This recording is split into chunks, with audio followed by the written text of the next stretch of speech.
ज़ाबी Alonso का real Madrid को छोड़ के जाना, ये कोई नॉर्मल सिचुएशन नहीं है जहां मैनेजर और प्लेयर की या मैनेजर और मैनेजमेंट की नहीं बनी और आप चले गए बस्ता उठा के, ऐसा कुछ नहीं है।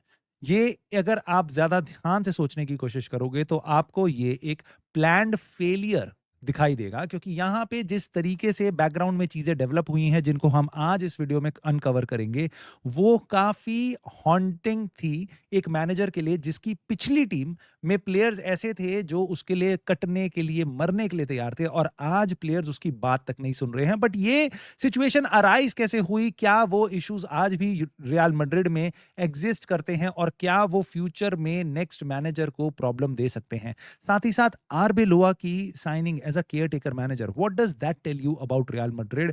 ये सब कुछ कवर करेंगे इस छोटी सी वीडियो में। आई होप आपको पसंद आएगी तो प्लीज लाइक, सब्सक्राइब और हाइप करके आप इस छोटे से चैनल को सपोर्ट कर सकते हो, including your comments as well, जिनका मेरे को वेट रहेगा। नाउ अलोंसो जाता है, सैक नहीं किया गया, मैं पहले ही आपको बता दूं, उसने अपना क्लब छोड़ा है। He has left it. Now why has he left it? क्या रिजल्ट्स उसके पीछे एक कारण है? क्योंकि रियल मैड्रिड ने ज़ाबी अलोंसो के अंडर बहुत ही बढ़िया स्टार्ट करी थी। 11 में से मेरे ख्याल से 10 गेम शुरुआत में वो जीते थे, ला लीगा के एकदम टॉप पे थे, बहुत अच्छी 5 पॉइंट की लीड थी उनकी बार्सिलोना से। बट चीजें उसके बाद नवंबर दिसंबर में आके डिक्लाइन होनी शुरू होती हैं, जहां पे वो कुछ गेम्स ला लीगा में हारते हैं और उसके बाद यूसीएल के भी कुछ गेम्स हारते हैं, ड्रॉ कराते हैं, जिसके बाद उसकी जॉब के अराउंड जो नॉइस थी वो काफी ज्यादा बढ़ चुकी थी। नाउ रिजल्ट्स एक फैक्टर है उसके क्लब को छोड़ के जाने का, मुझे नहीं लगता, क्योंकि पिछले कुछ टाइम से रिजल्ट्स आने लग गए थे, टीम ठीक खेलने लग गई थी, हम वो गोल भी मारने लग गए थे, और साथ ही साथ भाई उनको बेसिकली वो 3-3 पॉइंट करके अपनी जो गैप है बार्सिलोना के साथ वो बढ़ने नहीं दे रहे थे। So it is really a very open league right now, क्योंकि 4 पॉइंट का ही फर्क है। तो result I do not think so are problem. और अगर आप कहोगे कि यार आप बार्सिलोना से हार गए एक सुपर कप दे एस्पेनिया का फाइनल, तो मुझे नहीं लगता वो बहुत बड़ी चीज़ है, क्योंकि उन्होंने आपको बुली नहीं कर दिया। It was not a routing कि भाई 6-1 हरा दिया या 4-0 हरा दिया, ऐसा कुछ भी नहीं था। It was a very competitive 3-2 victory, although Barcelona played really well और लेवल दिख रहा था दोनों टीम्स के गेम का। But I do not think so results are the reason. So what else could be the reason? जैसा आपने हर जगह देखा होगा, अभी तो ये सोशल मीडिया पे आग लगा रही है उनके गेम हारने बाद के सीन्स, जहाँ पे ज़ाबी अलोंसो अपने प्लेयर्स को बुलाता है और वो मना कर देते हैं, लेड बाय एम्बापे, और वो लोग दूसरी डायरेक्शन में चले जाते हैं। So I think it has got something to do with the player power, and उसके रीजंस मैं आपको बता सकता हूँ। क्योंकि एक player dressing room Real Madrid जैसा आपको कंट्रोल करने के लिए एक स्ट्रॉन्ग फिगर चाहिए, एक ऐसा मैनेजर जो एक्चुअल में डिसाइड कर सकता है कि भाई ये प्लेयर मैं नहीं खिलाऊंगा। बट तुम्हें लगता है ज़ाबी अलोंसो को ये पावर थी कि मैं विनी जूनियर को बेंच करूंगा, मैं अब मैं यहाँ पे एम्बापे को नहीं खिलाऊंगा? आई डोंट थिंक सो। उसने कुछ चीजें करी रोड्रिगो के साथ, फॉर एग्जांपल उसने आडा गुलर को चांस दिया, मेस्टेंटोआनो को चांस दिया, और एक इस्टेब्लिश नेम रोड्रिगो को बेंच किया गया, और मुझे लगता है वहां से इशू स्टार्ट होना शुरू हुआ है। And this can you can pick point few players, भाई बेसिकली तुम पॉइंट कर सकते हो 3-4 ऐसे नाम जो कुछ ज्यादा बड़े हैं, जो कुछ ज्यादा ईगोइस्टिकल हैं इस स्क्वाड में। विनी है, रोड्रिगो है, जूड बेलिंगम है, साथ ही साथ एम्बापे है। क्या आप इन सब को एक साथ खुश कर सकते हो? आई डोंट थिंक सो, क्योंकि कहीं ना कहीं आपको कुछ ना कुछ लैप्स मिलेगा टीम के अंदर। ना अब मैनेजर को आप इतनी पावर नहीं दे रहे हो कि वो अपने प्लेयर्स को अपने हिसाब से डिसिप्लिन कर पाए। साथ ही साथ मैनेजमेंट ने उसके सारे तरीके से हाथ काट दिए, और ये मैसेज प्लेयर्स की तरफ जाता है कि आप इसको कोई भी ऐसी साइनिंग नहीं दे रहे हो जो इसके सिस्टम में फिट होती हो। ये मैनेजर को आप लाए थे जहां पे उसने पूरी दुनिया में आग लगा दी थी, भाई पूरा सीजन अनबीटन रहा था, बस वो यूरोपा लीग फाइनल का एक फाइनल हारा था, उसके अलावा पूरा अपनी बुंडेस लीगा पूरी लीग बीटन उसने फिनिश करी।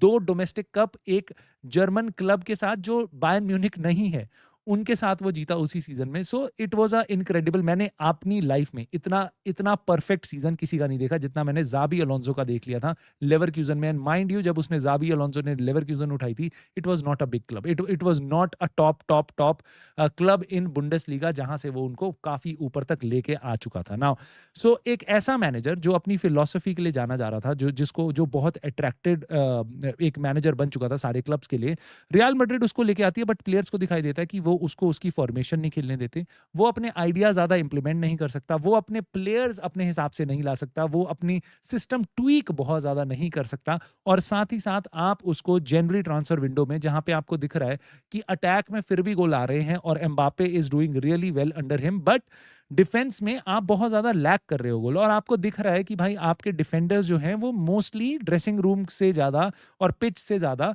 मेडिकल रूम में पाए जाते हैं। चाहे वो जो प्लेयर्स मेडिकल रूम में नहीं हैं, उनकी फॉर्म्स आप देख लो उठा के। क्या Rudiger, is he the best centre back yet? मतलब इस टाइम पे I don't think so. Raul Asensio बहुत अच्छा राइस था, बट क्या वो उस टाइम पे इस टाइम पे रियल मैड्रिड का मेन सेंटर बैक बनने लायक है?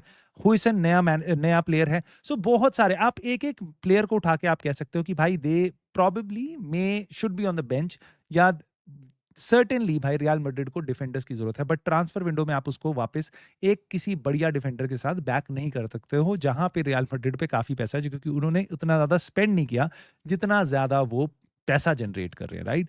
सो ये सारी चीजें, ये मैसेज आपका प्लेयर्स की तरफ भी जाता है। एक तरफ आप देखते हो हांजी फ्लिक का ड्रेसिंग रूम जहां पे सब कुछ कंट्रोल में है, भले ही वहां पे स्टार्स हैं, बड़े ही लामासिया के लड़के हैं, बट उसके कंट्रोल में है। सबसे इंपॉर्टेंट चीज होती है कंट्रोल। और रियल मैड्रिड की मैनेजमेंट ने अगर जाबी अलोंसो को एक चीज नहीं दी तो वो डिफेंडर नहीं है, वो उसकी सिस्टम नहीं है, वो कुछ नहीं है, वो था कंट्रोल। उसको मुझे नहीं लगता कि उसको पूरा कंट्रोल मिला था इस ड्रेसिंग रूम का। और प्लेयर्स जो इतने एक्सपीरियंस्ड है और इतने बड़े नाम हैं, भाई उनको ये भापने में ज्यादा टाइम नहीं लगता। सो यहाँ पे मेरे को लगता है ड्रेसिंग रूम वो हारा है, but it was a planned failure. I am not saying कि anyone planned it, but I would certainly say जिस तरीके से आपकी प्लानिंग है वो फेलियर की तरफ ही बढ़ रही है, क्योंकि आप अपने मैनेजर को इतनी पावर नहीं दे सकते हो। लेकिन अब सिंस जाबी अलोंसो जा चुका है, वो हिस्ट्री का पार्ट हो चुका है रियल मैड्रिड की, तो अब जो नया फेस है that is Arbeloa. That to me is a very very very bad downgrade. Reason उसका यही है, देखो मैंने आर्बेलोआ की कोचिंग नहीं फॉलो करी है, बट इतना मुझे पता है दैट उसको कोई कोचिंग जॉब नहीं मिली थी। मच लाइक जो इस टाइम पे यूनाइटेड कर रही है, अपने ही एक एक्स प्लेयर को लेके आ जाना जस्ट बिकॉज की, जैसे डेरिन फ्लेचर को हम अपनी एकेडमी से उठा के ले आए थे। उनका मेरा सबसे बड़ा क्वेश्चन होता है उनकी हिस्ट्री क्या है उनका सीवी, कैसे आप उनको अपनी फर्स्ट टीम दे सकते हो? और अगर आप उनको ये नहीं दे सकते हो, आप उनको ओवर प्रमोट कर रहे हो, तो that means they are your puppet. Because आप जब अपने मेन बंदे को उसके आइडियाज इंप्लीमेंट नहीं करने दे सकते, आपको लगता है आप अपनी बी टीम का जो आपका मैनेजर है, जिसका कोई भी क्लब उसको लेने को तैयार नहीं हो रहा है इस टाइम पे, बड़ी जॉब का ऑफर उसको नहीं आ रहा, उसको आप ओवर प्रमोट करके मैनेजर बनाते हो फर्स्ट टीम का, तो आपके वो इशारों पे नाचेगा, वो पपेट रहेगा। उसको कोई और नए ट्रांसफर्स नहीं चाहिए, जैसा आप बताओगे, जैसे प्लेयर्स को हैंडल करना वो वैसे करेगा। उसकी कोई सेल्फ रिस्पेक्ट नहीं है, उसकी कोई ईगो नहीं है। सो वहां पे कोई क्लैशेस होने की कोई भी गुंजाइश नहीं है। सो मुझे लगता है दिस इज अ डाउनग्रेड। और रियल मैड्रिड अगर इन केस जाबी अलोंसो को अपने पास रख लेती, वो जाना चाह भी रहा था, तो भी उसको रोका जा सकता था at least until the end of the season, और देखा जा सकता था कि किस तरीके से प्लेयर्स रिएक्ट करते हैं और किस तरीके से क्लब इस टाइम पे भी अपना सीजन बचा सकता है। क्योंकि वापस मैं बोलूंगा रिजल्ट्स आने शुरू हो चुके थे, बारिंग दिस फाइनल जहां पे वो हार गई है। और वापस क्या आप एक नया मैनेजर लाके एक्सपेक्ट करोगे आप बार्सिलोना को फाइनल में अच्छे तरीके से हरा सकते हो? नहीं, मेरे को नहीं लगता ये बहुत जल्दी किया जा सकता है रियल मैड्रिड के थ्रू, स्पेशली जब तक आप अपने स्क्वाड में कुछ ओवरहॉल करने की कोशिश ना करो। सो इस टाइम पे हालत ये है भाई कि बहुत सारे बिग नेम लिंक हैं। यॉर्गन क्लॉप तक का नाम भाई फब्रिज़ियो रोमानो की तरफ से लिया गया है, बट वापस अगर यॉर्गन क्लॉप जैसा मैनेजर आता है, wouldn't they need to have a command over the dressing room? और क्या फ्लोरेंटिनो पेरेज वो कमांड किसी नए मैनेजर को देंगे? ये देखने वाली बात है। बट आप अपनी राय जरूर बता सकते हो कमेंट में। Please like, subscribe and hype the video, and I will see you soon in the very next video.